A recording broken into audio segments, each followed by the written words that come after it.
E foi assim, paixão à primeira vista por cada casa que a Minushi mostrava. Eu falava assim, gente, não é possível. Aí ela falava os preços e a gente falava assim, a gente pode ficar aqui? Está começando mais um episódio do Minushi Martins Podcast, direto do nosso estúdio aqui em Frisco, Texas. Sejam todos muito bem-vindos. Eu sou Minushi Martins, corretora de imóveis e investidora imobiliária aqui na região de Dallas, no Texas. É sempre um prazer ter você aqui no nosso canal. Antes de começarmos, não esqueça de seguir o canal, ativar o sininho para não perder nenhum episódio. Hoje temos dois convidados super especiais, Ana Paula e Luiz Otávio, brasileiros que vivem no Canadá e compartilham suas experiências pelo canal Brasileiros ao Mundo. Eles se destacam por inspirar quem deseja viver uma experiência internacional ou emigrar para começar uma nova vida fora do Brasil. Além disso, eles estiveram recentemente aqui no Texas, onde gravamos juntos alguns vídeos sobre o mercado imobiliário na região. Os links estão na descrição. Vamos conversar sobre como é viver no Canadá, as percepções deles sobre os Estados Unidos, histórias curiosas e dicas para quem quer se aventurar em um novo país. Bem-vindos, Ana e Luiz, ao nosso podcast. Vai ser um prazer conversar com vocês hoje. Olá, tudo bem? Obrigado pelo convite, Minushi. Vai ser um prazer. Conta um pouquinho pra gente como foi essa decisão de vocês de morar fora do Brasil e como foi a decisão de escolher o Canadá, que é tão diferente do nosso país. Bom, vou começar falando da decisão, né? É um sonho meu, sempre foi um sonho meu. A Ana Paula nunca pensou em sair do Brasil, então eu sempre pensava em ter uma vida diferente. Então, eu jogava bastante videogame quando era novo, então eu via, cenários de filmes, cenários de jogos. Eu sempre sonhei em viver isso, né? E, infelizmente, no Brasil, a gente sabe que é uma realidade um pouco mais difícil, né? Principalmente porque a moeda não é tão valorizada assim. E por eu ter nascido em uma família tradicional brasileira, que não é uma família rica, é uma família classe média, eu tive que trabalhar e juntar dinheiro para realizar o meu sonho. Inicialmente, eu pensava em 3 países, Estados Unidos, Inglaterra ou Canadá, e eu comecei, como eu não tinha dinheiro, eu comecei a pesquisar a fundo quais seriam os caminhos e processos imigratórios que seriam mais rápidos e fáceis para a gente conseguir o nosso sonho de morar fora. Porque a gente sempre pensou, na verdade eu sempre pensei em sair do Brasil, mas sair da maneira mais correta. Porque se acontecer qualquer coisa, a gente pudesse retornar e voltar sem nenhuma preocupação, né? Então, quando eu comecei a pesquisar de fato processos imigratórios, Estados Unidos era um pouquinho mais complicado em relação ao tempo de conseguir tanto o green card quanto a cidadania, levaria muito mais tempo. O processo da Inglaterra, na ocasião, era Libra e, enfim, era caríssimo. E quando eu pesquisei o Canadá, eu percebi que o Canadá era um país de imigrante e que precisava de pessoas qualificadas e jovens. Na ocasião eu tinha, acho que 22 anos e era tudo que o Canadá precisava. Então, na época, com 22 anos, eu já era formado em administração de empresas. A Ana Paula tinha 21 anos, ela também já era formada em pedagogia. Nossa, se formaram cedo, parabéns. Sim, e o Canadá precisava justamente disso, jovens qualificados e que quisessem construir uma vida, uma carreira fora do seu país de origem. Então, eu percebi que o Canadá seria um caminho muito mais fácil e, de fato, quando a gente coloca o tempo de conseguir a residência permanente aqui e a cidadania no Canadá, é muito menor do que se a gente fosse ou para a Inglaterra ou para os Estados Unidos. E sem falar também que o Canadá é considerado um país de primeiro mundo, né? Por ter uma economia forte, enfim, ter uma qualidade de vida muito boa. Então, eu mirei todas as minhas energias e forças no plano Canadá. E é claro que tive que ter também toda a parte de convencimento da esposa. Porque, como eu falei, a Ana Paula não queria sair do Brasil, nunca foi o sonho dela. E eu comecei a falar de como seria a vida morando fora. As oportunidades que a gente, como jovens, teria se a gente construísse a nossa vida e a nossa carreira fora do Brasil. E foi assim que, com muita insistência... Demorou um pouco, mas consegui convencer ela que seria uma coisa boa para o nosso futuro e também para a nossa futura família. Então, vocês saíram de que cidade no Brasil e levou quanto tempo esse processo, né? Esse planejamento até vocês chegarem no Canadá? E se tu quiseres contar, qual foi o processo, né? Como uma pessoa que tem esse mesmo sonho, o que tem que fazer?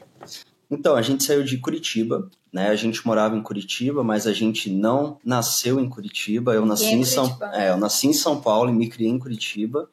A Ana Paula nasceu numa cidadezinha chamada Dois Vizinhos. Fica bem pequena, A cidade só tem 2 vizinhos, por isso que é o nome dela. Bem capaz. É grande, cresceu bastante. E assim, em relação ao tempo, né? Como que foi? Após eu me formar na faculdade, eu estava com meus 22 anos, eu comecei de fato a pesquisar os processos, os países primeiro. Depois que eu mirei no Canadá, eu comecei a pesquisar processos imigratórios no Canadá. E quando a gente joga no Google, aparece muito a questão de college, vir estudando no Canadá. Ah, entendi. É o primeiro que aparece. É o primeiro que aparece. E assim, quando a gente coloca a quantidade de imigrantes no país, eu acho que uns 85%, 90% vem através de college.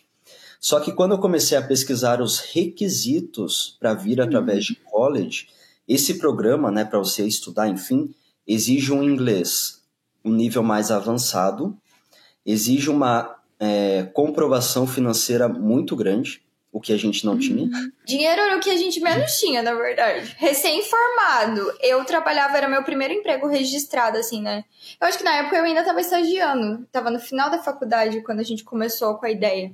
E professor, você sabe, né? No Brasil não dá pra nada. Morando com os pais, a gente não tinha condições de pagar um college aqui no Canadá. Exato. E daí, o inglês a gente também tinha um nível bem básico. E daí o que eu falei? Poxa, será que só tem esse caminho, essa maneira de ir para o Canadá através de estudo? Então, eu comecei a pesquisar alternativas. Falei, poxa, será que tem como eu ir trabalhando? Daí eu vi que tinha a oportunidade de você ir com uma oferta de emprego. Que legal! Isso. E daí quando você coloca todas as províncias no Canadá, as principais são British Columbia, onde tem Vancouver, Ontário, onde a gente está, onde tem a cidade de Toronto, e Quebec, onde tem a cidade de Montreal e Quebec City. A maioria das pessoas vão para essas províncias. Eu pesquisando, né, os processos imigratórios, eu percebi que a concorrência em províncias maiores é muito grande. Então acaba que a minha chance de conseguir uma oferta de trabalho em uma província gigantesca, eu ia ser só mais 1,5 a milhares. Fora o custo de vida. Fora o custo de vida. Então, o que eu fiz? Eu olhei para províncias menores e províncias que tinham uma quantidade de pessoas idosas muito grande. Por quê?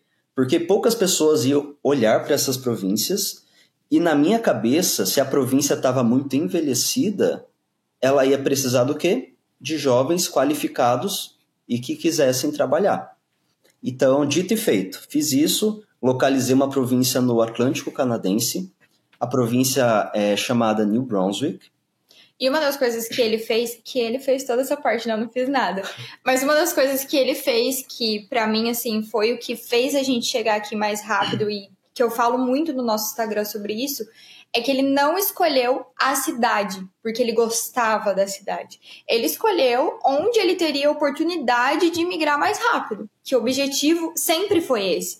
O objetivo não era vir para o Canadá, quero ir para Vancouver, quero ir para Toronto. Não, o objetivo era imigrar. Depois que a gente migrasse, a gente via. Tanto que hoje a gente está na província que a gente quer estar, mas a primeira província a gente não queria estar, a gente queria imigrar, foi o nosso foco.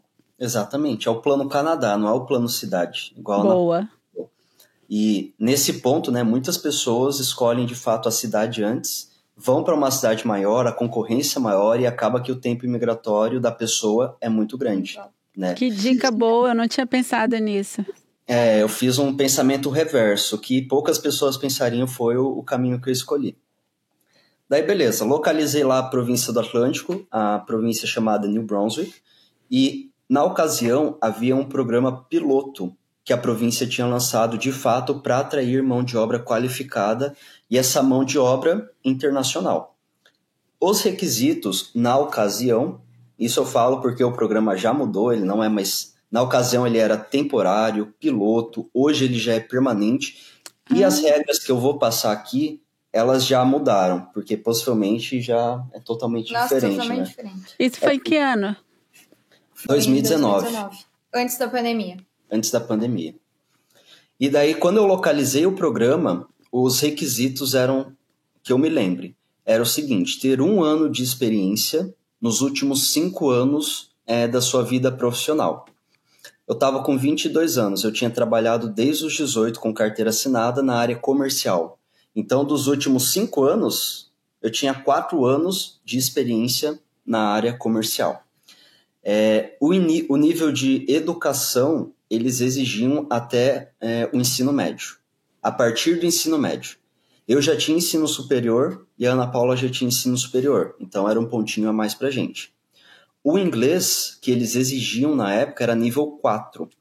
Que é o básico. É o básico do básico. É básico. Achei que era mais avançado. Não, é de 0 a 10, né? Que é acho a prova. De 0 a 12. Enfim, mas era o básico. 4. Era o mínimo. Era o mínimo. Daí o que eu fiz? Falei, eu vou pagar o IELTS para fazer o teste. Depois que eu souber o resultado, eu vou estudar a partir do meu resultado. Né? Enfim, paguei o IELTS, fiz o IELTS, veio o resultado, tirei o 4. Que era justamente o que o programa exigia. E por fim, né, já que eu tinha nota, faltava só uma oferta de emprego. Era justamente o requisito mais difícil. Conseguir uma empresa para ser o seu sponsor no processo migratório. E daí, nesse caminho, nessa etapa, eu comecei a enviar e-mail para as empresas do Atlântico, buscando uma oferta de emprego. Passou 1 mês, não recebi nenhum retorno.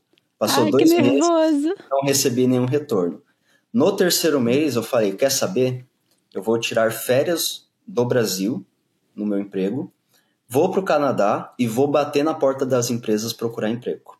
Gente, que coragem! Foi o que eu fiz, no caso. Né? Eu não podia, né? É. E também a gente não tinha dinheiro. Então, tipo assim, quando ele veio com essa ideia, eu falei assim, é a última tacada. Porque você vai gastar todo o dinheiro que a gente tem num visto de turista, numa passagem aérea internacional, sua primeira viagem internacional, e se não der certo? Ele falou, não vai dar certo. Ele foi. Que determinação, gostei de ver, parabéns. E como foi? Depois que chegou, aí conseguiu a vaga? Então, daí eu fiz toda a parte de aplicação de visto de turista, tudo isso eu fiz por conta. A gente não contratou nenhum tipo de consultoria migratória, enfim, foi tudo sozinho. Tirei o visto, vim para o Canadá, comecei a bater na porta das empresas, só que é uma dificuldade muito grande, principalmente no inglês, né? O inglês que a gente estuda no Brasil, ou que a gente vê em escola, no dia a dia, é diferente. O ritmo é diferente. As pessoas falam com uma fluência muito grande. E a gente que é acostumado com o português, a gente acaba se batendo.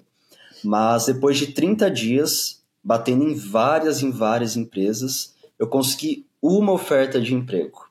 Uau! Que era necessária. Sim. Eu só precisava de uma. Precisava de uma. E daí já é, assim, é fora do comum, né? Você conseguir, batendo na porta e conseguir uma vaga, assim, ainda por imigrar, né? Exatamente. E assim, depois que você consegue a oferta de emprego, você tem que fazer toda a parte de aplicação de visto, aguardar, enfim. Daí, enfim, consegui a oferta de emprego, voltei para o Brasil, a gente fez toda a aplicação também por conta do Work Permit, né, para ambos. E quando a gente aplicou, o prazo para sair o Work Permit era 14 dias, prazo convencional. Quando faltava 10 dias, quando faltava 4 dias, né, para sair o Work Permit. Nas contas da nossa imaginação, né, porque o governo dá um prazo, pode ser que não seja. Mas naquela época tava mais certinho os prazos, então faltava, 5 dias para sair. Nisso já tinha alguns rumores do Covid que estava acontecendo, enfim. A gente fez festa de despedida da família, a gente pediu demissão dos empregos, a gente arrumou as malas, e quando faltava aí uns 5 dias, o Covid estourou no mundo. Não! Vocês com tudo já engatilhado. Tudo pronto. A gente só não tinha comprado a passagem aérea, porque a gente estava esperando de fato o visto sair, né, para poder comprar a passagem aérea e vir para o Canadá. Isso em março, né, de 2020, né, que começou 2020. a pandemia. 2020. E daí, quando aconteceu essa notícia, um dia depois, o Trudeau, que era o primeiro-ministro do Canadá, ele anunciou o fechamento de todas as fronteiras com o mundo, do Canadá. E nisso, todos os consulados canadenses pararam de avaliar vistos para o Canadá. Pensa. Meu Deus, eu imagino o frio na barriga com tudo isso acontecendo. E vocês? O que pensaram nessa hora? Eu só chorava. Só que o Luiz, ele é muito mais positivo do que eu. Então, na cabeça dele, o que o Trudeau falava, o que aparecia de tipo, não, vai ser 2 semanas de lockdown, depois vai ficar tudo bem. Ele acreditava fielmente nisso. Só que aí, passou umas 2 semanas, o consulado devolveu o nosso passaporte. Sem visto, com uma carta falando, olha, fechamos por tempo indeterminado, o que vocês têm que fazer agora é aguardar. Nisso bateu o desespero, porque se o consulado devolver o passaporte sem data para reabrir, já era. Eu só chorava. A gente casado fazia 1 ano? Não, fazia... Uns 6 meses. Uns 6, 7 meses. Sem morar junto. A gente só veio morar junto aqui no Canadá para economizar dinheiro também. Foi desesperador. A gente só sentou e chorou. E quanto tempo demorou até isso se resolver? 1 ano e meio. Meu Deus, 1 ano e meio. 1 ano e meio. A gente ficou Imagina a família falando pra vocês, esquece isso, esquece, não vai dar certo. Teve uma época que eu desfiz a minha mala. Eu falei, eu vou desfazer porque a gente não vai mais. Eu não sei o que eu vou fazer porque no meio do ano você não consegue voltar a trabalhar em escola, as escolas fechadas também, aquele caos. Eu falei, gente, o que a gente vai fazer agora? Aí a nossa sorte foi que surgiu uma oportunidade pro meu sogro pegar um bar, que na época bar também malemar tava funcionando. No meio da pandemia. Foi onde a gente trabalhou até os consulados reabrirem, pedirem o nosso passaporte. E aí, depois que a gente tava com o passaporte em mãos carimbado, a fronteira não tava aberta pra cá ainda. Eles não queriam a gente aqui ainda. Ainda não era seguro pra gente vir. Então, a empresa não autorizou a gente vir na hora que a gente pegou o visto. A gente ficou esperando. E a gente não podia vir nem se a gente quisesse, porque a gente precisava de uma nova carta. Como que era o nome da carta? Carta de oferta. Uma oferta. A gente precisava de uma nova oferta de trabalho, porque já estava vencida. Então, nem se a gente quisesse passar pela fronteira, a gente não ia conseguir. E olha, eu acho impressionante que a empresa esperou 1 ano e meio, né? Para vocês virem. E, gente, era para ser. E aí, finalmente, quando abriram... eu tive uma cliente que aconteceu isso. Ela estava vindo e aí foi quando entrou a pandemia. Ela acabou demorando 1 ano e meio para chegar aqui. Uma história bem parecida, assim, nessa questão da pandemia, de como atrapalhou com a de vocês. E aí, quando abriram os consulados, aí conseguiram a carta de oferta. E quanto tempo depois disso? A gente recebeu a carta na quarta-feira, às 7 horas da noite. Domingo, a gente estava embarcando. A gente esperou tanto tempo, vamos fazer tudo loucamente. E naquela época que a gente veio ainda estava um caos, porque a gente chegou aqui em junho de 2021. Então ainda tava todas as restrições valendo. E pro Canadá era pior ainda, porque a gente tinha que fazer 3 dias de quarentena federal num hotel do governo, que era só aqueles hotéis selecionados, que nisso nosso dinheiro já foi metade. Porque vocês já tinham que pagar o hotel onde era obrigado ficar. Era obrigatório pagar. E aí, depois disso, tinha mais 14 dias de quarentena provincial obrigatória. E aí, pra piorar toda a situação, no dia que acabou a nossa quarentena, que a gente tinha gastado tudo que a gente tinha, o Canadá liberou tudo. Não precisa mais de máscara, não precisa mais de hotel, não precisa mais de quarentena. Eu falei, eu não acredito. Liberou. Ai, liberou. que raiva. Se a gente tivesse vindo uma semana depois, a gente não teria gastado tudo que a gente gastou. Gente, que história e que resiliência, né? Que determinação de vocês para seguir, né? Com esse sonho de fazer acontecer o Canadá. E quando vocês chegaram, como foi? Teve algum choque cultural? Como foi a adaptação de vocês? Vocês chegaram no inverno ou no verão? A gente chegou no verão, em junho. No verão. Em junho. Só que a gente ficou na quarentena. Então, tipo assim, os primeiros dias foram bem caóticos, porque a polícia bateu na nossa porta, no Airbnb, pra ver se a gente tava de quarentena mesmo. A gente ficou numa cidade mais isolada, num bairro mais isolado. Então, a gente só viveu depois de 20 dias. E que ainda assim foi meio conturbado, porque a gente não tinha apartamento. A gente ficou uma semana morando nos nossos amigos. Nossa! Longe pra caramba do trabalho desse aqui. Ele comprou uma bicicleta, ia de bicicleta e voltava. Dava o quê? Dava uma hora. Uma hora pra ir, uma hora pra voltar de bicicleta. Por aí. Enfim. Que loucura, e assim, gente. A Ana Paula foi a primeira viagem internacional da vida. Já foi com a mudança. De mudança. Meu Deus, que coragem, Primeiro país gente. que ela visitou, Canadá, e já veio com mala e cuia. E eu não queria ir embora, tá? Deixando bem claro. Porque pra mim é muito mais difícil do que pro Luiz. Eu sou muito mais apegada. Eu só tenho a minha mãe e minha avó. Eu fui criada só por elas, né? Então, pra mim, deixar minha mãe pra trás e vir pra um outro país e chegar aqui... Você pensa o desespero, Minucci, chegar num apartamento vazio, você, pela primeira vez morando com o seu marido, sem nunca ter morado fora de casa, já morar de cara com o marido, em outro país, outro idioma, sem emprego... Olha, os primeiros 6 meses, eu te falo que eu chorava todo dia. Eu imagino. Todo dia. Já é uma adaptação difícil, né? Você casar já é uma adaptação no primeiro ano. Você mudar para outro país também é uma adaptação. E como tu falaste, tinha essa questão toda da ligação com a tua mãe, com a tua avó. Eu imagino que tu sentiste muita saudade. Muito. Que coisa, mas é bom vocês falarem isso, porque às vezes meus clientes que estão vindo para cá falam, não, vai ser tudo tranquilo, a gente vai se adaptar rápido, porque é o nosso sonho ir para aí. Eu falo, gente, mesmo quando é o sonho, ainda tem a fase de adaptação, né? E vocês vieram só vocês dois, então vocês só tinham que se preocupar com vocês, mas quando a família vem com criança... E quando vem com adolescente, aí é mais complicado ainda, porque você tem que... Todo mundo tem que ficar bem, né? Então, e eu falo, existe uma fase de adaptação, por mais que seja seu sonho, por mais que você tenha se planejado, mas tem coisas que você não espera, né? Coisas que você nem sabia sobre a cultura, né? Que vocês foram descobrir quando chegaram aí. Teve algum choque cultural para vocês? Alguma coisa na cultura, no estilo de vida canadense que vocês falavam, nossa, eu não tinha pensado sobre isso?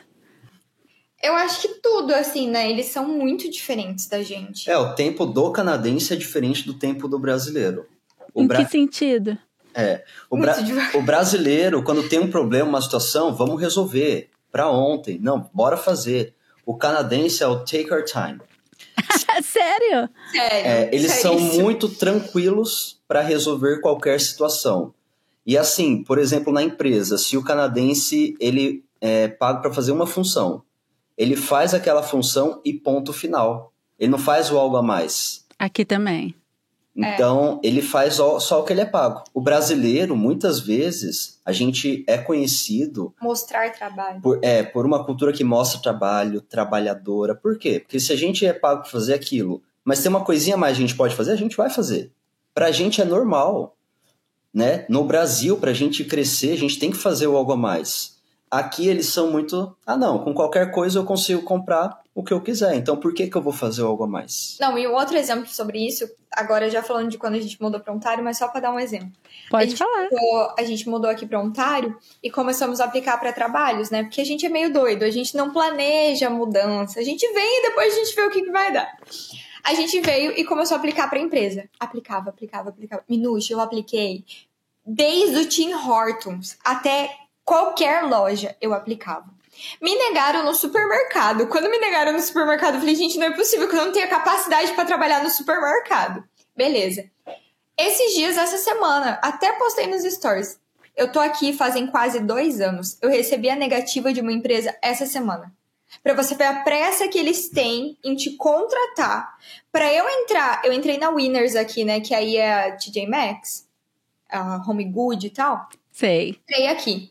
Eu tive que ir lá implorar pra eles deixarem eu começar no outro dia. Porque eles me mandaram um e-mail e estavam esperando contratar mais gente pra fazer o meu onboard, tudo junto. Eu falei, gente, eu quero trabalhar. Me deixa eu trabalhar. Eu fui lá e a minha sorte foi que uma das gerentes maiores falou, deixa ela trabalhar. Faz um onboarding só pra ela, deixa ela trabalhar. E aí, assim que eu consegui começar rápido, porque é no tempo deles. Ah, entendi. Não, eles não têm essa pressa, né? As coisas acontecem mais devagar. Isso foi o que mais impressionou a gente. Outra questão é que o brasileiro, ele é caloroso, né? Então, a gente gosta de abraçar, gosta de fazer uma festa, um churrasquinho, fazer amizade fácil. O canadense, ele é mais fechado.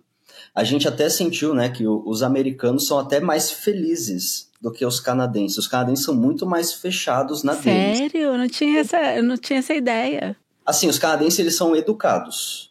Mais que os americanos. Mais educados que os americanos. Mas os canadenses, eles não são tão felizes assim. Não sei se é devido às estações, o inverno ser muito rigoroso, enfim. A gente sentiu que a gente foi mais feliz nos Estados Unidos nesse sentido, assim, atendimento, enfim. Mas o canadense não é tão aberto para amizades, resumindo. Apesar de serem super polidos, super educados, mas eles são mais reservados. Muito mais. Muito difícil você ser amigo de um canadense. Hoje a gente tem amigos canadenses que nasceram aqui, mas que a família não é canadense. Então, tipo, a família do Paquistão, a família do Irã. E aí a gente tem amizade, mas que também não é assim de se ver todo final de semana. É de se encontrar uma vez a cada 6 meses para um café, entendeu? Agendado no calendário. Horário para começar, horário para terminar. E aí a gente consegue. Mas falar que a gente tem amizade com um canadense, não tem.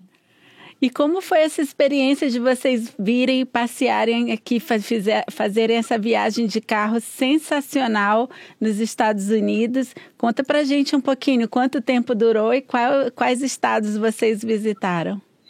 Só para situar, a gente já tinha feito uma viagem igual a essa pelo Canadá, só que pelo Canadá durou 4 meses, e no Canadá a gente conheceu tudo que era possível chegar de carro. A gente zerou as províncias. Só ficou faltando Newfoundland e Labrador, que é uma província que só chega de barco e é muito caro. Tipo, na época era $1.000 a travessia. E Iqalu, que também é tipo no fim do Canadá e é uma ilha. Foram os 2 únicos lugares que a gente não conheceu no Canadá. De resto, a gente deu check em tudo. E o que mais surpreendeu vocês nessa viagem do Canadá? O Canadá é um país muito extenso, né? A gente percebe que algumas regiões do Canadá têm um vazio muito grande de pessoas. Então, hoje a gente está em Ontário, mas quando a gente passa pelo meio do Canadá, vai subindo mais ao norte, é só mato. Só floresta, floresta, floresta. Enfim, é um país imenso, gigante, mas devido à questão do clima, né, não ser muito favorável, principalmente no inverno, acaba que as pessoas elas moram mais na região sul do Canadá, que é justamente onde a gente está. Então a gente sentiu que o país é gigante, enorme, mas é uma vegetação, é só árvore. Mato. Pra todo lado. E assim, eu acho que o que mais surpreendeu a gente foi ter chego a Yukon, porque é o fim do Canadá, né? É um lugar assim que pouca gente fala, pouca gente chega, e a gente chegou de carro. Então, quando a gente chegou em Yukon, eu falei, caraca, deu certo. Porque quando a gente postava, muita gente duvidava que a gente ia chegar até lá, sabe? Muita gente não acreditava. E eu falei, cara, eu vou chegar em Yukon. Quando a gente chegou, a gente falou, a gente tá no fim do Canadá. Como que a gente veio parar aqui de carro? No fim do Canadá, com uma estrada para acessar Yukon. As estradas são boas? Ou são estradas pequenas? Ou são highways como Estados Unidos? Essa estrada que vai para Yukon é a Alaska Highway. é a estrada que foi construída em conjunto Estados Unidos e Canadá para chegar no Alasca. Então, é uma estrada muito bonita, é linda, só que ela é via simples, né? Uma vai e uma vem. E ela é cheia de curva no meio das montanhas. Nossa, vocês são muito aventureiros. E nisso, né, a gente foi o primeiro casal brasileiro a fazer essa aventura no Canadá. De carro. De Uau! carro. Porque muitos viajantes, eles fazem Estados Unidos, fazem Europa, fazem, sei lá, América Latina. Mas o Canadá não tinha registros de brasileiros que tinham feito essa volta inteira, né? Tanto que depois dessa viagem a gente fez até um livro dessa aventura. Lançou um livro. Que barato! Qual é o nome do livro? É Brasileiros ao Mundo mesmo. Brasileiros ao Mundo. Que bacana. Imagino que com o tanto de seguidores que vocês têm acompanhando essa viagem, deve ter sido muito interessante, né? Todas as perguntas que eles fizeram e vocês mostrando tudo que iam vendo pelo Canadá. E quando vocês vieram para os Estados Unidos, o que vocês acharam, né? Comparando as duas viagens, o que vocês acharam de diferente? O que foi melhor, o que foi pior? Eu acho que o principal foi que a dos Estados Unidos não foi planejada como as pessoas acham que ela foi. A do Canadá a gente planejou, né? A gente realmente comprou tudo, a gente montou o carro, a gente fez tudo. Já a dos Estados Unidos, a ideia veio num dia de loucura. Sabe aqueles surtos que você fala assim, acho que vai dar ruim, mas vamos fazer? Foi mais ou menos assim. O sonho do Luiz era assistir a Copa América. Era ver um jogo da seleção. Um jogo da seleção. Que foi aqui no Texas, né? Teve um jogo no Texas. E aí um dia ele falou assim, eu vou comprar o ingresso. Aí eu falei assim, mas a gente vai como para os Estados Unidos? Não tem condições, a gente tinha acabado de mudar para Ontário, então a gente não estava bem financeiramente. E aí ele falou assim, não, eu vou comprar, depois a gente dá um jeito. E o primeiro jogo era onde que você comprou? É porque assim, a Copa América é na América Latina. Pela primeira vez na história, a Copa América foi nos Estados Unidos, no ano passado. Entendi. Que é vizinha do Canadá. E daí eu falei, não, já que é aqui do lado, é mais possível realizar esse sonho.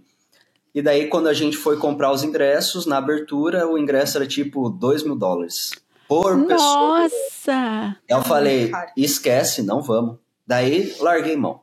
Falei, não vou, eu vou assistir na TV, é mais barato. Daí passou 3 meses, recebi um e-mail da Copa América, promoção.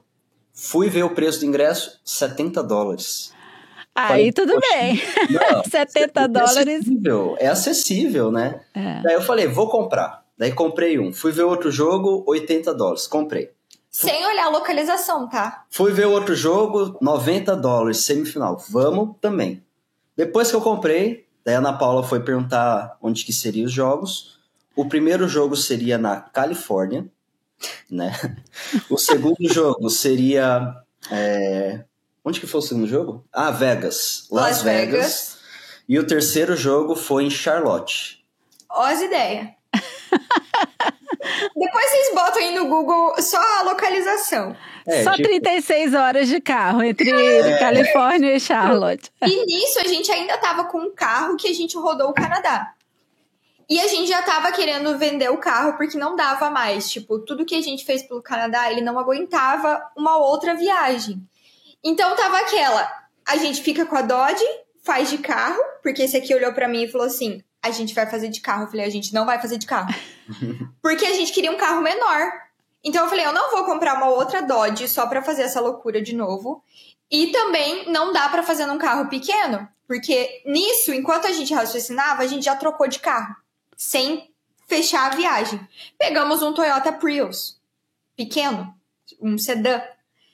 E nisso, ele olhou pra mim e falou assim, eu acho que dá pra fazer de carro. Eu falei, não dá. Ele falou, não dá, a gente vai fazer. Só que ninguém calculou que no Texas, em Vegas, faz 50 graus no verão. E a viagem foi no verão, num carro inteiro de couro. Então, assim, o que mais impressionou a gente foi que a gente teve muito suporte de brasileiro que a gente não esperava. Sério? A gente esperava que o nosso público maior era aqui no Canadá. E graças a Deus a gente descobriu que tem um público muito bom nos Estados Unidos. Então, assim, a gente dormiu pouquíssimas noites no carro. Foi mesmo? Em Las Vegas, a gente fez uma amizade muito grande com um casal que, cara, se não fosse eles, a gente tinha se lascado demais, assim, porque tava 50 graus. Não tinha como dormir no carro. A minha lente de contato derreteu. Meu Deus! No carro viraram água em meia hora, assim. Então, assim, a gente teve muito suporte de brasileiro lá. Seguidor que ofereceu casa, ofereceu banho, ofereceu comida. Que legal. Então, assim, foi o que fez a gente não sofrer. Mas os dias que a gente não tinha casa, foi um sufoco. Porque o carro era muito apertado. Quente. Ah, imagina. E quente. E o Prius é elétrico, né? Com a temperatura mais alta, eu imagino que a bateria descarrega ainda com uma velocidade um pouco maior, não? Ele é híbrido. Ele é híbrido. Ele é híbrido. Tem um carro elétrico. Mas o híbrido, no verão, ele acaba durando um pouco mais do que no inverno. No inverno, a bateria ela consome mais rápida, porque tá gelado, as partículas, enfim, no movimento. Mas no verão é mais tranquilo. Ah, que bom. É. Gente, que aventura! Mas voltando à sua pergunta, que eu acho que a gente não respondeu, uma coisa que surpreendeu muito a gente, agora comparando Canadá e Estados Unidos, foi que a gente percebeu que os Estados Unidos, cada lugar que você vai é tudo diferente. Por exemplo, você chega na Georgia, você tá em Todo Mundo Odeia o Chris. A gente se sentiu dentro do seriado. A gente amou a Georgia. Amou a galera mesmo? da Georgia. Foi muito legal. Aí você vai pro Texas, é cowboy. Do nada mudou o estilo do negócio. Já aqui no Canadá, o Luiz tem mania de falar que aqui é tudo Ctrl+C, Ctrl+V. É tudo muito igual. Tudo. Todas as cidades, todas as casas têm o mesmo padrão. Então, por exemplo, uma cidade típica canadense tem um Tim Hortons, que é uma cafeteria. Nos Estados Unidos, tipo Dunkin' Donuts. Tem o Walmart. Tem uma Shoppers, que é uma farmácia. E a Canadian Tire. Tem a Canadian Tire e uma Dollarama. Todas as cidades canadenses, independente da província, é o mesmo padrão, estilo de cidade e lojas. Tudo igual. Não tem assim uma competitividade, coisas novas, coisas diferentes. As casas também não tem muitas variações. Todas são o mesmo padrão. Já nos Estados Unidos, cada estado é diferente.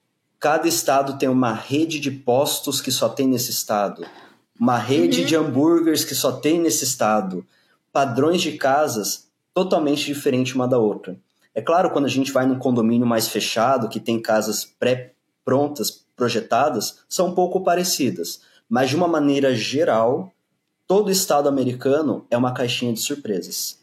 Tem a sua personalidade, né? Porque aqui os estados também até têm suas próprias leis. Estados Unidos mesmo, né? Não é como no Brasil, imagino como no Canadá, que é uma lei para todo mundo, né? O estado todo, a federação é considerada como uma unidade. Aqui, cada estado... No Canadá, as províncias têm algumas taxas diferentes, tem alguns processos diferentes migratórios, mas de uma maneira geral, é tudo parecido. Interessante isso que vocês falaram. Eu, apesar de morar aqui há quase 30 anos, mas eu ainda não fui no Canadá, né? Casa de Ferreira, Espeto de Pau, tão pertinho, ainda não fui visitar. Tá convidada para vir. Ah, vai ser um prazer aí visitar vocês. E como foi que vocês me acharam? Quando vocês chegaram aqui no Texas, vocês entraram em contato comigo, não foi? Uma cliente minha me passou o nome de vocês e falou, eles estão aqui, querem conhecer casas aqui no Texas, e a gente foi visitar uma casa modelo, lembra? Eu acho que alguém passou o seu contato mesmo, e a gente já queria entrevistar alguém do Texas, um corretor, né? Porque tem muito isso das casas do Texas aqui, né? Casas luxuosas, muito baratas. E a galera falava assim, vai lá e vê se é verdade. Eu falei, gente, eu não duvido que seja verdade, mas eu vou fazer esse esforço. Eu falei, cara, eu vou fazer um vídeo com uma corretora e eu vou visitar, porque eu quero entrar na casa, né? E a gente ficou na casa da família do Luiz, no Texas. E a gente já ficou impressionado com a casa deles, né? Uma casa muito bonita, com um padrão muito elevado, diferente das casas aqui, e por um preço muito menor do que a gente encontra aqui, né? E aí a gente se encontrou com a Minushi e foi assim, paixão à primeira vista, porque a casa que a Minushi mostrava, eu falava assim, gente, não é possível. Aí ela falava os preços e a gente falava assim, a gente pode ficar aqui? Tem muito problema se a gente ficar aqui e não voltar para o Canadá, porque é muito diferente. Igual a gente falou, as estruturas da casa são diferentes. Uma coisa que até vou comentar, se a galera não sabe, que eu amei no padrão de casa texano, foi que a estrutura de cima da casa é projetada para os filhos, né? Então tem os quartos, um banheiro, uma sala e os filhos ficam para cima e embaixo é a casa dos pais, com um quarto pequeníssimo para os pais. Eu falei, gente, eu quero uma casa nesse padrão de casa. E aí, diferente daqui, não tem o basement, né? Aqui a gente tem basement, aí vocês têm o sótão, né? É sótão, né? Que vocês têm aí. O porão, o basement é o porão, né? E o de cima, o Eric, é o sótão. Aqui, por causa do terreno argiloso, não se constrói o porão aqui. Então, é só mesmo aqui, como tu falaste, tipicamente uma casa texana tem o quarto dos pais, né? O quarto do casal embaixo, junto com a parte social, cozinha, sala, geralmente integrada, agora da maneira que estão construindo. E em cima é a área dos filhos, onde tem os quartos, o game room, né? A área de jogos e o cinema. Porque com o clima aqui, ele é... As estações são mais curtas do que no Canadá, mas são intensas. Então, a gente tem... da maneira que se constrói aqui, é preparando para se divertir em casa. Aqui não teria condições de ter o sótão por conta do frio, né? Não seria possível, é muita neve. E eu lembro que a gente foi num condomínio lindíssimo em Celina, né? Em Celina, que é uma cidade que está em desenvolvimento aqui. A gente visitou o Mustang Lakes. A gente foi ver os amenities, lembra? E tu falaste, nossa! Mustang Lakes está no meu coração até hoje. A gente tem um vídeo aqui no canal. Lakes, ele é o mais caro, né? Dos que a gente visitou, ele é o top. Eu não lembro exatamente quais que a gente visitou, mas ele está aí na faixa a partir de 600 mil, o que eu imagino que para o Canadá ainda é barato, né? Muito. Para vocês terem noção, a gente mora num apartamento de um quarto aqui, minúsculo, bem pequeno, lavanderia muito apertada, closets muito apertados, e tá à venda por $700 mil um apartamento desse aqui. Tem ar-condicionado central aí no Canadá ou não é comum? A maioria tem, A maioria tem também, tipo aqui nos Estados Unidos, então. Só que assim, vamos ser justos que a gente mora numa região que as coisas são mais caras, né? Aluguel nem tanto, é meio padrão aqui, Toronto, Mississauga, você vai encontrar mais ou menos o mesmo padrão de aluguel. Qual o valor? 2.100 a uns 2.800 de um quarto. Um apartamento ou uma casa? Apartamento de um quarto. Apartamento. E sem nada incluso, né? Você paga luz, só tem água aqui incluso, mas luz você paga a parte. Aluguel de casa aqui é absurdo. Não tem como. $4.000 a $5.000 por mês.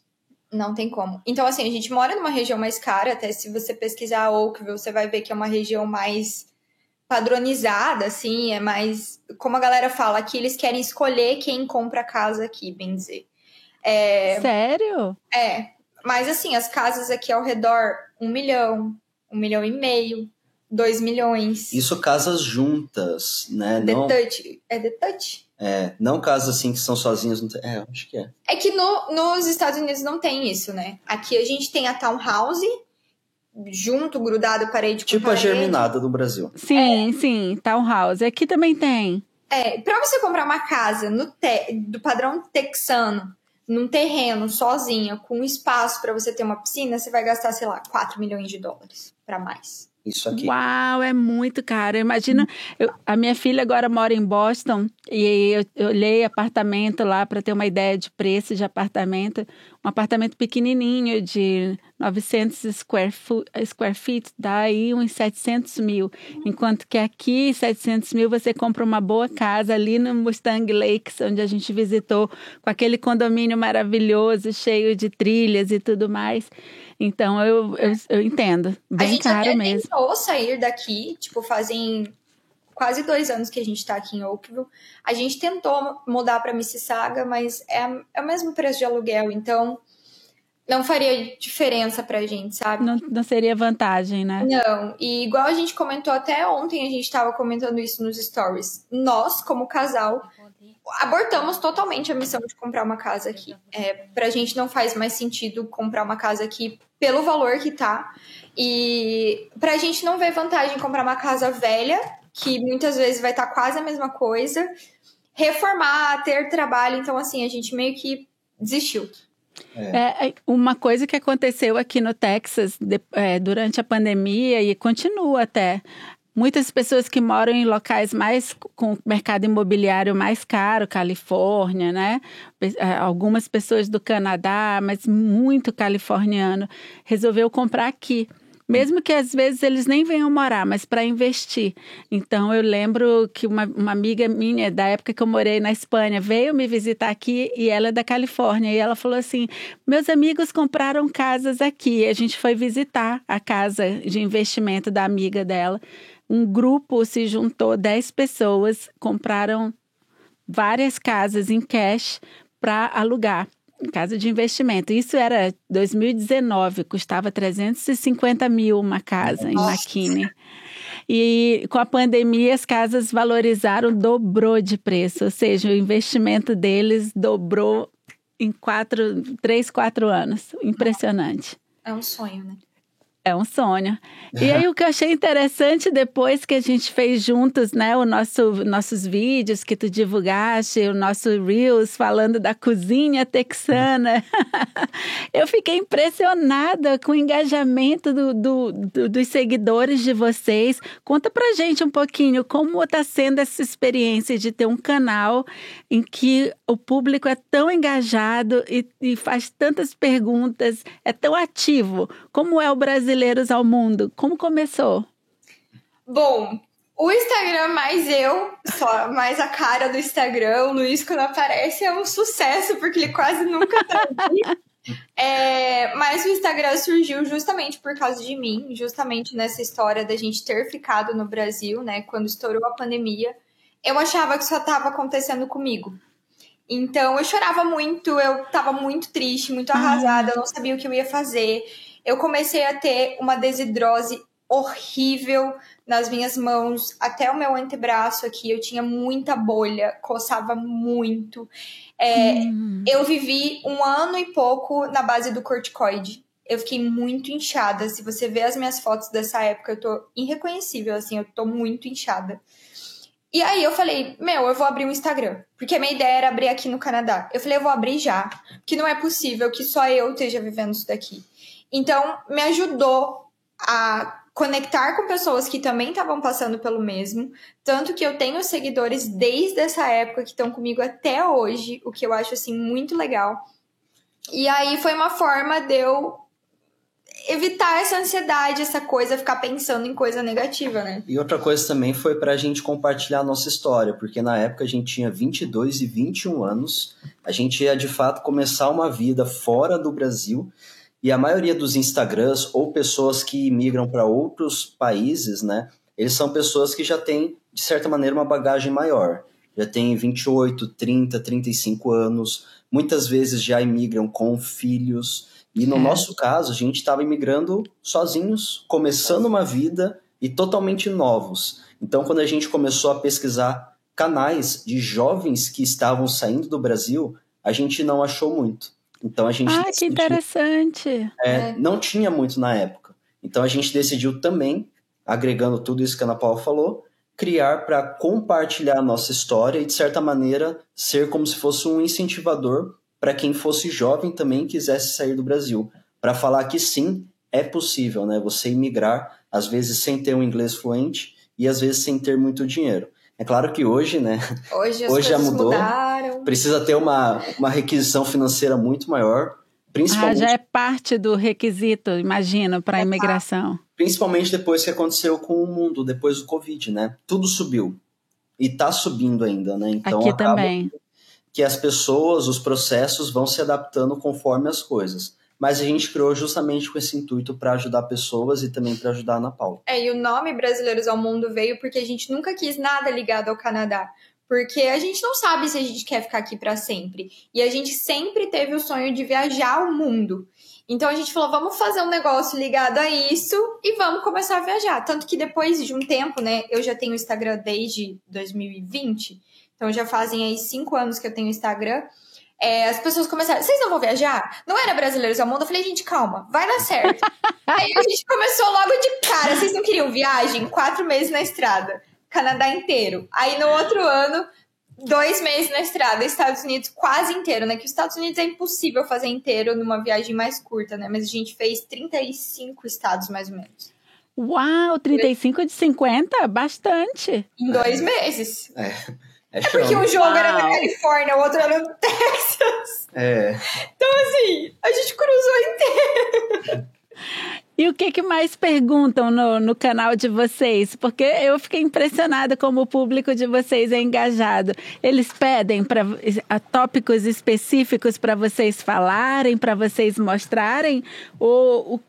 Geralmente, que tipo de dúvida eles perguntam? Que tipo de curiosidades? Eles são muito engajados no sentido de, assim, o nosso Instagram, ele nunca é a mesma coisa. Por exemplo, teve a época que a gente falou muito sobre imigração, que foi a época que a gente estava imigrando. Então, naquela época, o assunto era muito imigração. O meu primeiro trabalho na faxina. Só que o nosso Instagram sempre foi mudando. Porque a gente não quer ser aquele Instagram metódico, que todo dia que você vai entrar ali vai ser o mesmo assunto. Não vai. O nosso Instagram não é isso. Tanto que depois de um tempo, as pessoas começavam, vocês não vão mais falar sobre o processo migratório, vocês não vão mais contar a sua história. Falou, gente, se eu ficar falando sempre a mesma coisa, vai ser repetitivo. É verdade. Eu não quero uma rotatividade de pessoas no meu Instagram. Eu quero seguidores fiéis que acompanhem a nossa história. Então, eu tenho seguidores que me conheceram na faxina, eu tenho seguidores que conheceram na viagem dos Estados Unidos, eu tenho seguidores que vieram pela viagem do Canadá. Então, acaba que o nosso Instagram vai mudando muito. E eu dou muitas dicas no meu Instagram, né? Eu trabalhei 2 anos na faxina quando eu estava em Moncton, foi o meu primeiro trabalho aqui no Canadá. Depois trabalhei na Winners, foi uma experiência muito legal, que a galera gostou muito de acompanhar, mas durou 2 meses. Foi mesmo? Durou 2 meses, não aguentei, saí. Foi difícil? Foi porque era por escala. Então eu não consegui. Escala de loja é muito complicado. E o Luiz estava num horário completamente diferente do meu. Então a gente não se encontrava, eu não conseguia fazer comida pra gente, a gente tava comendo muito mal. Eu falei, não tá dando certo.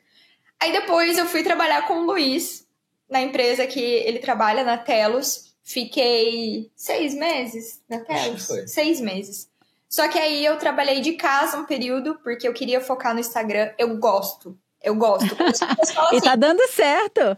Tá dando certo. Você não tem vontade de desistir pelos comentários negativos que você recebe? Então eu falo, não, gente. Não, porque eu gosto de estar aqui por quem gosta de mim. Sabe? Eu recebo muito hater. Às vezes viraliza. Eu tenho Reels que bateram 8 milhões de visualizações. 8 milhões? Hate. Uau!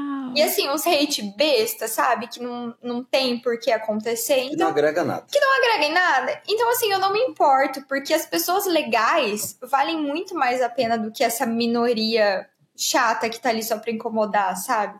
Então, eu gosto muito. E aí, eu fiquei um tempo só no Instagram. Fiquei um tempo só trabalhando de casa, focando no Instagram. Porque acaba que a gente tem muitos clientes pro Luiz, através do nosso Instagram, né? Hoje, o Luiz trabalha na Telos, uma empresa de telecomunicação aqui. Então, ele vende linha móvel, internet residencial, sistema de segurança. Que legal! E ele atende pessoas que ainda estão no Brasil vindo para cá. Então, que coisa boa! O nosso Instagram traz muito clientes para eles. Vamos colocar aqui na descrição a informação do Luiz para quem tiver interesse. A gente deixa o número profissional dele aqui para vocês podem falar com ele. E aí, esse ano eu decidi abrir minha empresa. Eu decidi voltar para faxina. Ai, meu Deus. Parabéns! Porque era uma coisa que todo mundo falava, tipo, Ana, você faz tão bem, você gosta disso. Todo mundo falava, abre uma empresa, vai atender, vai fazer seu negócio. Eu falava, não, gente, não é o momento. Aí esse ano eu falei assim, eu tava muito cansada de ficar em casa, porque eu sou muito agitada pra ficar em casa, eu tava surtando. E aí o Luiz falou assim, eu acho que você devia voltar. Você devia abrir uma empresa, você devia fazer alguma coisa. Abri, fazem um mês aí. E Que agora legal. eu tô captando meus clientes, mas tá sendo muito legal porque a galera gosta de ver antes e depois, casa bagunçada. Então, e pra mim, é muito prazeroso. Eu falo, gente, vocês gostam de ver eu me lascando, pegando casa ruim, mas eu amo. As casas ruins, pra mim, são as melhores. Aqueles antes e depois de brilhar o olho, assim, eu gosto disso. E Que aí, legal. então agora o meu assunto tá sendo isso também. E a galera adora, porque aí eu dou dicas que usam na casa. Eu dou dicas de produto, eu mostro meu dia a dia. Então a galera engaja demais em sentido de perguntar as coisas. Às vezes eu posto, ai gente, comprei essa capinha. Ah, todo mundo quer o link. Então assim... Eu imagino que aí no Canadá a faxina custa caro igual aqui nos Estados Unidos, né? Aqui nos Estados Unidos também é uma coisa que dá dinheiro fazer faxina, porque não é todo mundo que pode ter. E, claro, muitas vezes meus clientes chegam do Brasil e falam assim, tu tem alguém que faça faxina, mas que faça faxina direito, pensando na faxina do Brasil. E eu falo para eles, olha, a questão, me diz o que tu queres na faxina. Aí a pessoa começa a contar tipo uma faxina brasileira. Eu falo, aqui existe essa faxina, mas se chama Deep Cleaning e é uma limpeza profunda e custa $600. Então, a pessoa vai entendendo, né, que a maneira que se faz faxina aqui é diferente, mais rápida, para ser até um pouco mais acessível. Exato. E outra que aqui, diferente do Brasil, você cobra várias coisas à parte. Por exemplo, você quer a geladeira limpa por dentro? É à parte. Você quer o fogão limpo por dentro? É tudo à parte. Não mexe com louça, não mexe com roupa, são tudo serviços adicionais, o que acaba encarecendo o negócio. Mas Sim. Eu acho que você tem que criar o seu diferencial também, sabe? Para você ter uma cartela de clientes ali que vão estar com você, não indiferente do valor que você cobrar, mas pela qualidade do seu trabalho também, né? Total, faz toda a diferença, confiança, né? E a qualidade no serviço. Se você pega o cliente que você agrada em todos os sentidos, tanto por ele confiar que você não vai faltar no dia, quanto a tua faxina é muito boa e tudo, o cliente vai pagar satisfeito, porque é difícil. Eu lembro que na Flórida, eu morei 15 anos na Flórida, eu tive 15 faxineiras. Meu Deus. Nossa. Porque era muito difícil, porque como muita gente faz, mas faz sem gostar, então às vezes o serviço não é bem feito, aí a pessoa faz por uns meses, aí não quer mais fazer. E aí quando eu cheguei aqui no Texas e eu encontrei a faxineira que hoje está comigo desde 2012, eu, assim, adoro o serviço dela, ponta firme, então... Sabe, a gente está ao longo dos anos aí já trabalhando juntas há quase 12 anos. Então, quando eu fui para Madrid, né, que fui morar em Madrid por 2 anos, e quando eu voltei, a primeira pessoa que eu liguei foi para ela, voltei. Eu acho que é muito isso do que o Luiz falou, a gente acaba fazendo mais sempre, né?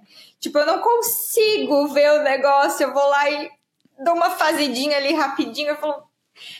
Que também é aquela, né? Você quer conquistar o cliente? Você faz um pouquinho a mais ali na primeira e fala, olha, na próxima isso aqui é deep clean. Então você vai dando uma conversadinha também. Mas eu educando, né, o cliente também. O cliente. Mas eu tô bem feliz, assim. Até os meus seguidores super engajados falaram que eu tô com outra vibe, assim. Eu tô muito feliz no que eu tô fazendo. Que bom. É um negócio que eu gosto muito de fazer e eu faço com prazer, então... É aquele negócio de trabalhar sem estar trabalhando, sabe? Eu me divirto. Eu já vi teus vídeos falando de faxina. Tu mesmo limpando na tua casa, falar, ela gosta, tem prazer. Sim. E qual a dica de vocês para a pessoa que está pensando em emigrar ou para o Canadá, ou para os Estados Unidos, ou qualquer outro país, sair do Brasil? Qual é a dica de ouro que hoje vocês entendem e o que vocês falariam para essa pessoa que está sonhando em sair do Brasil? Bom, eu acredito que o principal é estudo, né? E principalmente estudar em fontes oficiais. Porque o que acaba acontecendo, a gente já passou por isso, porque a gente esteve no Brasil pesquisando sobre outros países, a gente às vezes acaba vendo uma notícia que, sei lá, uma pessoa postou no Instagram, ou que repostou do Instagram de tal pessoa. e daí ela pega aquilo e fala, olha só, esse programa eu vou emigrar assim, assim, assado. Mas não pesquisa a fundo se realmente o programa existe, quais são os requisitos. Então, a minha dica é pesquise sempre em fontes oficiais, sites oficiais do governo, e estude também a questão do idioma. Porque o português, a gente fala no Brasil, em Portugal. Se você quer emigrar para um país que fale o inglês, estude o idioma. Porque se você chega com um nível médio ou um pouco mais avançado, isso vai abrir muitas portas para você. Então, seja a questão de emprego, o networking que você vai fazer, enfim, qualquer coisa que você vai precisar fazer, você precisa se comunicar no idioma oficial. Hoje, a gente com quase 4 anos de Canadá, a gente considera que o nosso idioma cresceu muito, principalmente porque a gente sempre trabalhou com o idioma inglês, né, com a língua inglesa, e isso fez com que a gente se desenvolvesse muito, e hoje a gente consegue resolver qualquer situação. Então, seja para negociar a compra de um carro, a compra de um imóvel que seja, negociar um produto, serviço, receber ligações, enfim, qualquer coisa a gente consegue se comunicar muito bem. E fazer, isso é uma dica que a gente sempre seguiu, fazer as coisas da maneira correta. Porque às vezes, se você quiser encurtar o seu caminho, isso pode prejudicar o seu futuro.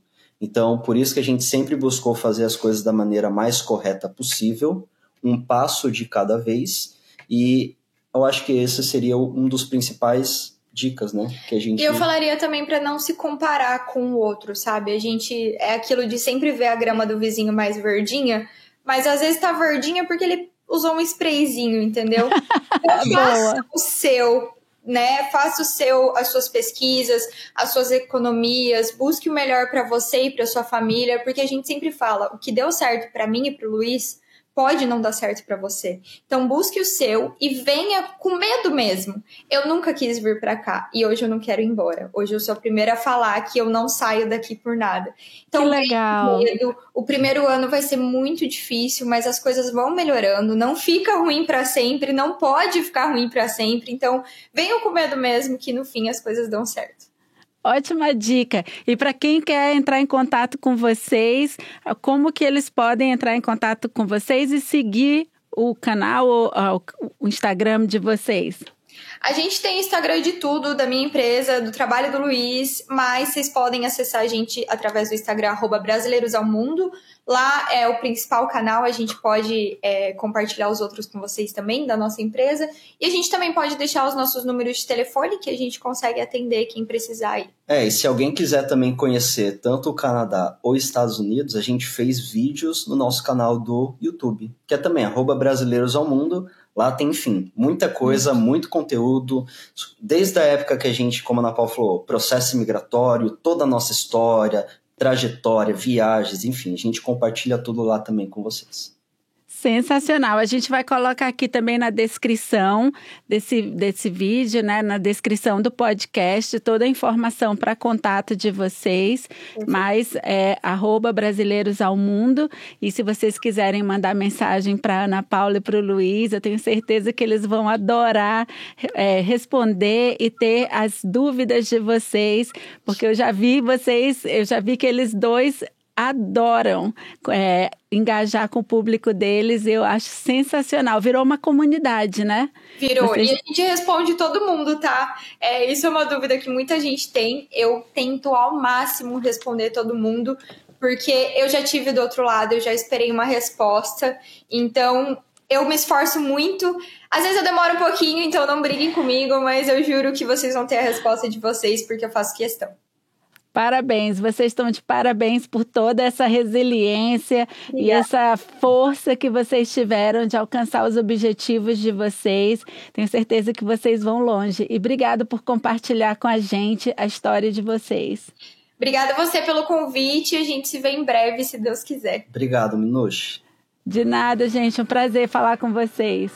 Chegamos ao final de mais um episódio do Minush Martins Podcast. Foi inspirador ouvir as experiências da Ana Paula e do Luiz Otávio, que tem muito a ensinar sobre como planejar e viver uma experiência internacional ou até mesmo construir uma nova vida fora do Brasil. Eu sou Minuche Martins, corretora de imóveis aqui na região de Dallas, no Texas, e espero que esse episódio tenha ajudado você a dar o primeiro passo em direção ao seu sonho. Não se esqueça de se inscrever no canal, deixar o seu like e ativar o sininho para não perder nenhuma atualização. Confira também os links na descrição para acessar os vídeos que gravamos juntos aqui no Texas. Obrigada por assistir e até o próximo vídeo.